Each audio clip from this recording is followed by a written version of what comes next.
Hello guys, आज हम बताने वाले हैं भारत और नेपाल के बीच संबंधों पर टिप्पणी। अगर वीडियो अच्छा लगे तो लाइक एंड सब्सक्राइब करना और कमेंट भी करना।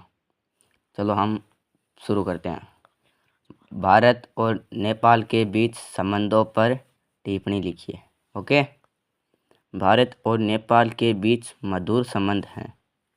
दोनों देशों के बीच पारगमन संधि है, जिसके तहत दोनों देशों के नागरिक एक दूसरे देश में बिना पासपोर्ट और वीज़ा के आ जा सकते हैं और काम कर सकते हैं। दोनों देश व्यापार, वैज्ञानिक सहयोग, साझे प्राकृतिक संसाधन, बिजली उत्पादन और जल प्रबंधन, ग्रिड के मुद्दों पर एक साथ हैं। Okay guys.